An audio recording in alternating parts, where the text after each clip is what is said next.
Hi, I'm Mohsen, and I'm so excited to welcome you to The Seeking Soul. This podcast is a space where we explore topics like philosophy, spirituality, and literature, often from perspectives you may not have encountered before. As someone who grew up traveling, I've had the privilege of witnessing the deep similarities between cultures and people, even when mainstream narratives focus on what divides us. As an Iranian American, I've always felt to share the beauty, wisdom, and lessons from my Eastern heritage with my Western community, and vice versa. My hope is to be a bridge between these two worlds, fostering the sense of oneness and unity. With the help of AI, this dream feels more achievable than ever. Using documents and notes, I've provided with the link of the sources in the description. Along the way, you might encounter ideas that feel new, challenging, or even uncomfortable, and that's okay. That's the purpose of this space, to listen with empathy and approach every perspective with love and curiosity. Welcome to the Seeking Soul.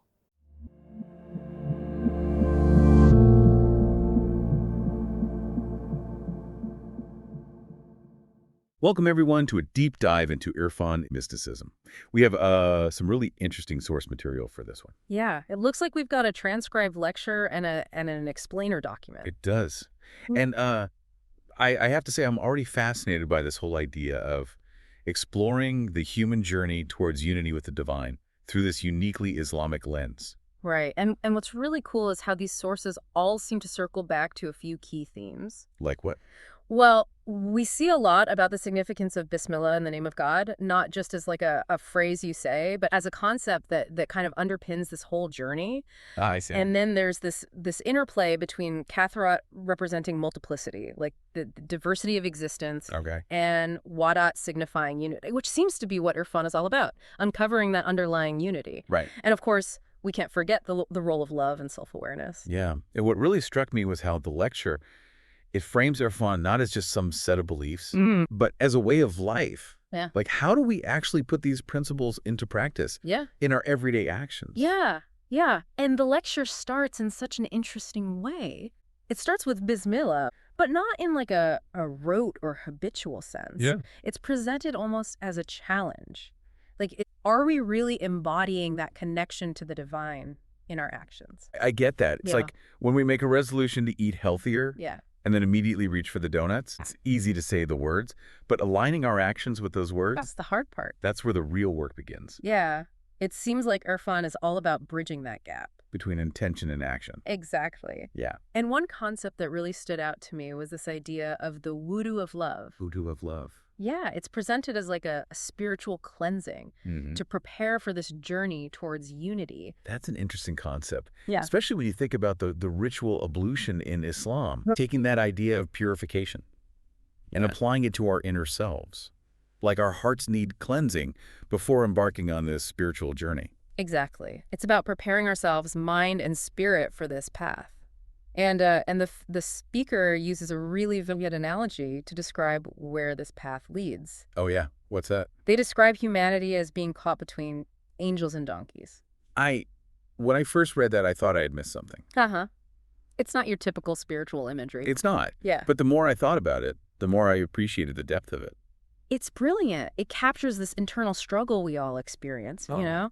Part of us yearns for knowledge, purity, obedience, like the angelic nature. Mm. But then there's this other part, the donkey part, driven by our base desires and worldly attachments. It's like we have an angel on one shoulder and a donkey on the other, always pulling us in different directions. The speaker actually quotes the lecture directly. It says the third type is the human being, half angel and half donkey. It's such a powerful image. It highlights how Erfan, it doesn't say we should deny this struggle. Yeah. It's about acknowledging it and learning to navigate this duality within us. Okay, so that brings us to the story of Majnun and his camel. Oh, yes, a classic metaphor for this journey. Can you give our listeners a quick recap of the story? Sure. So Majnun, he's deeply in love with Layla, consumed by this love. He decides to journey across the desert on his camel to be with her. Okay. But the camel represents his worldly attachments, his desires, his comfort zone. Yeah. It's constantly pulling him back towards what's familiar.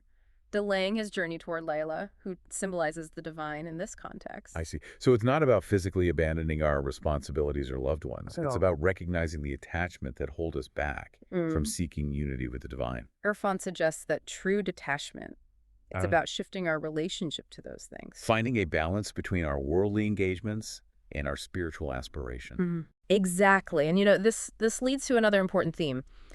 The sources highlight our modern obsession with information. Oh yeah, I definitely feel that we're drowning in data. But are we thirsting for wisdom? It's like we have access to all the information in the world, but we're losing sight of what truly matters. The speaker makes a really interesting distinction between information knowledge and wisdom.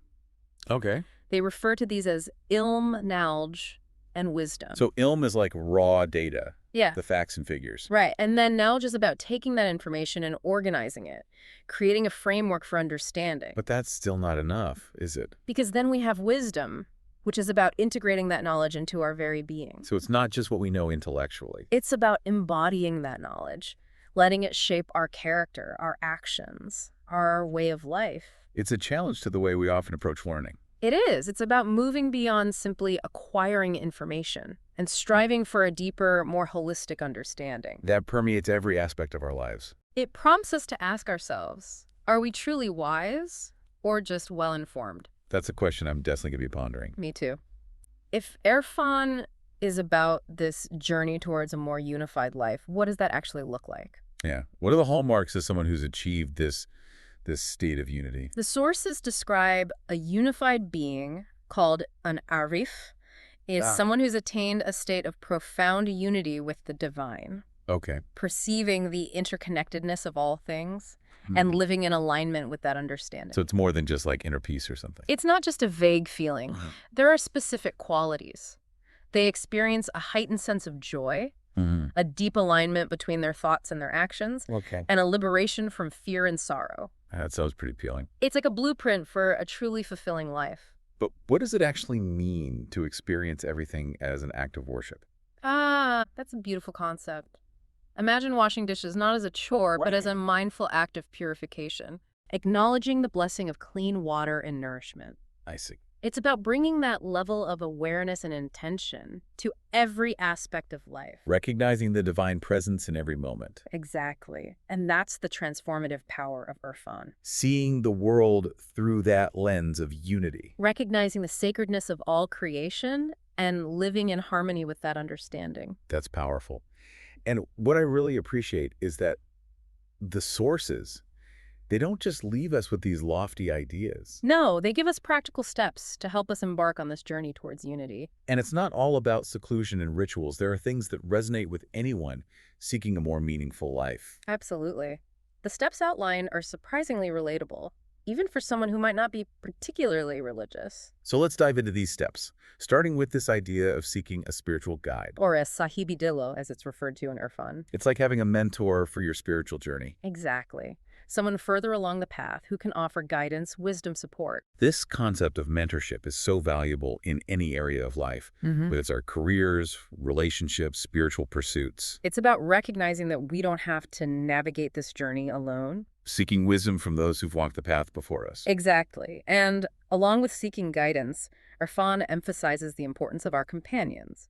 It highlights how much our social circles influence our spiritual growth. You know, it's like that saying, you are the average of the 5 people you spend the most time with. Right. Choosing our companions wisely, surrounding ourselves with positive, uplifting influences. It's crucial for creating a supportive environment for our spiritual development. It's about recognizing that our social connections, they can either nourish our souls or deplete them. And speaking of nourishment, the sources highlight the value of insightful books. Kutub Akub. It's not just about reading for pleasure. It's about actively seeking out texts that offer wisdom, guidance, inspiration for our spiritual journey. A curated reading list for the soul. I love that. And sometimes the best way to nourish our souls is to step away from the books. And reconnect with nature. Tabiat. I'm a big believer in the power of nature. Whether it's a walk in the woods, listening to the ocean, just appreciating the beauty of a sunset. Spending time in nature can be so grounding. It's about remembering that we're part of something much larger than ourselves. That interconnectedness. Connecting with nature reminds us of our place in the grand scheme of things. It's a powerful reminder. And, speaking of interconnectedness, the sources also highlight engaging with art, whether it's music, painting, dance, whatever speaks to you. Allowing yourself to be moved, inspired, transported by beauty. It's like art provides a glimpse into the realm of the divine. Reminding us of the beauty and harmony that lies beneath the surface. And finally, Erfan emphasizes performing good deeds. Kirkub. It's not about doing good things for recognition or reward. It's about cultivating a spirit of generosity and selflessness. As an expression of our interconnectedness. When we act with kindness and compassion, we contribute to a more harmonious world. We're not isolated individuals. We're threads in the tapestry of life. And our actions, they can either strengthen or weaken that fabric. So Erfan offers this holistic approach to living. It encompasses our spiritual practices, our relationships, our intellectual pursuits, our connection to nature. It's about aligning our actions with our highest aspirations. Striving to embody the qualities of an Arif in every aspect of our lives. But if this path is open to everyone, what makes true Erfan so rare? That's a great question, and one that we'll explore further in the next part of our deep dive. It really is a question worth exploring. And, what we're seeing in these sources is that the path of Erfan, it's open to anyone, but there are definitely some challenges that make it rare to achieve. yeah, one that really stands out, especially in our modern world, is this obsession with material possessions and status. Oh, absolutely. Our whole society is built around acquiring more, achieving more, proving our worth through external stuff. It's exhausting. It is. How can we even begin to cultivate inner peace and unity when we're constantly striving for more? The lecture makes an important point, though. It's not about rejecting the world entirely or material possessions. It's about our relationship to them. So we don't have to become like ascetics or anything. It's about finding that balance between engaging with the world and not letting it consume us. So we can still enjoy those things. Yeah. But we shouldn't let them define us. Exactly. They're part of the experience of life. Yeah. But they shouldn't be the source of our happiness. Or our identity. Right. And this ties into another challenge. The sources talk about What's that? fear and anxiety. Oh, yeah. That's a big one these days. It's everywhere, isn't it? We're constantly bombarded with messages telling us we're not good enough, not safe enough, not doing enough. It's like we're always waiting for the other shoe to drop. And this constant fear. It goes against everything Erfan stands for. Right. Because the Arif is free from fear and sorrow. Exactly. Erfan points to a different way of being. But how do we even begin to break free from that fear? It feels so ingrained in everything. The sources suggest that a lot of it comes from lack of trust. Lack of trust. In ourselves and the world around us. Ultimately in the divine order of things. When we're afraid, it's hard to have faith in anything. And Erfan is all about cultivating that trust. Recognizing that there's a force greater than ourselves at work. So we can surrender to that force without losing ourselves. Right. It's about letting go of the need to control everything, embracing uncertainty with faith. And acceptance. And that faith, that trust, it's what liberates us from fear. It allows us to experience that deep peace that the Arif embodies. It's not about pretending that challenges don't exist. It's about facing them with the trust that we're not alone. And that things will work out as they should. It's like the difference between white-knuckling our way through life versus moving with grace and ease. Trusting that we're supported, even when things are tough. So Erfan isn't about becoming some kind of superhuman. It's about tapping into the wisdom and peace that's already within us. Remembering who we truly are. And aligning our lives with that truth. So if this path is truly open to all of us, what's holding so many of us back? Well, according to these sources, one of the biggest obstacles is the ego. The ego. It's like the ultimate villain of the spiritual journey. It is a tough one. The ego is all about separation. Separating us from each other, from the world, from the divine. It's that voice in our head that's always comparing, judging, vying for attention. It thrives on our insecurity. And it loves Kathrat, that sense of multiplicity and separateness. It needs those distinctions to maintain its sense of self. So basically, the ego is the opposite of everything Erfan is about. It's the ultimate roadblock to unity. But we can overcome it. The sources offer some hope. They suggest that the ego isn't something to be destroyed, it's something to be transcended. Transcended. How do we do that? Erfan teaches that the ego isn't our true self. Okay. It's a construct, a collection of beliefs and identities that we've built up over time. So we can deconstruct it. Exactly. And that can be a challenge, but it's also incredibly liberating. Because as the ego dissolves, so does the fear, the anxiety, the sense of separation. It's like stepping out of a cramped, dark room into the vastness of the universe. I like that analogy, that sense of limitlessness. That's what Erfan is all about. Recognizing that we're not confined by the limitations of our ego. That we're part of something much greater. That connects us all. And that connection leads to the peace and fulfillment that the Erf embodies. Exactly. But this journey of transcending the ego, it's not without its challenges. Like what? One of the biggest ones the sources talk about is the influence of negativity. Oh, I think we're all familiar with that. It's everywhere. The news, social media. Even our own thoughts sometimes. It's easy to get swept up in it and lose sight of the good. And negativity is contagious. It spreads from person to person. Creating this cycle of fear, anger, and despair. It can be so toxic for our well-being and our spiritual growth. Remember, the Arif is filled with joy, not negativity. So how do we protect ourselves from all that negativity without completely shutting ourselves off from the world? The sources suggest being mindful of the information we consume. Our media diet. Exactly. We have more control over that than we realize. If something is constantly bringing us down, Maybe it's time to step away. it's about being intentional with what we allow into our minds and hearts. And what about the negativity that comes from within? Our own thoughts and emotions. We can be our own worst enemies sometimes. That's for sure. But Erfan teaches that we have a choice in how we respond to those negative thoughts and feelings. We can choose to observe them without judgment, let them pass. It's like we're not our thoughts. We're the awareness that's observing those thoughts. And that realization gives us the power to choose how we want to feel, how we want to respond. It's about taking responsibility, For our thoughts, our emotions, our actions. which ultimately leads to freedom. And empowerment. And that empowerment allows us to move through the world with more purpose, And intentionality. making choices that align with our highest good. And the good of all beings. Because we're not just individuals striving for enlightenment, We're interconnected parts of this web of life. but our actions have an impact on the whole web. And that interconnectedness, Yeah. that's what Erfan is all about. As we move into the final part of our deep dives, we'll explore some practical practices and principles that can help us navigate this path. With more clarity and purpose. It really does. And as we continue exploring Erfan, I'm curious to learn more about those practical steps.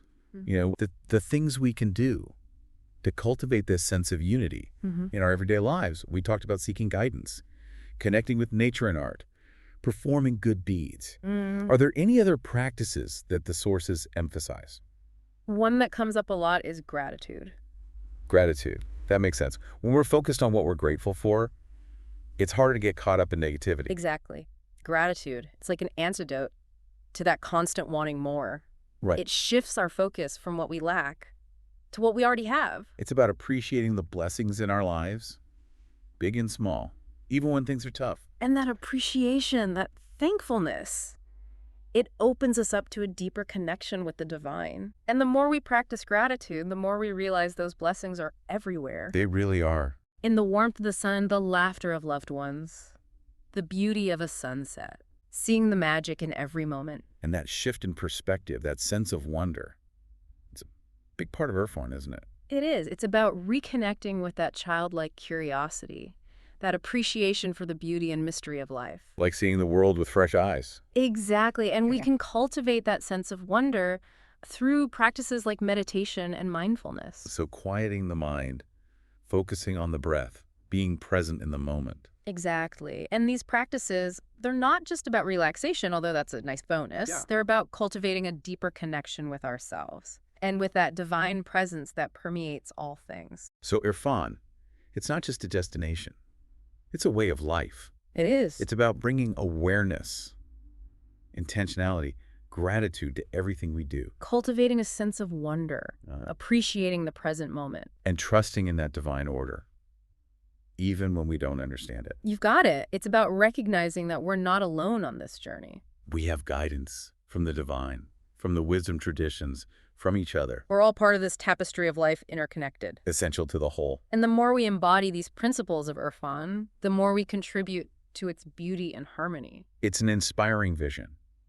And as we wrap up our deep dive into Erfan, I'm left with this question.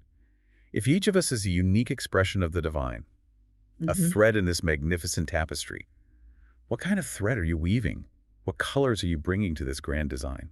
That's a beautiful question. And on that note, we'll leave you to ponder that and to continue your own explorations of Erfan.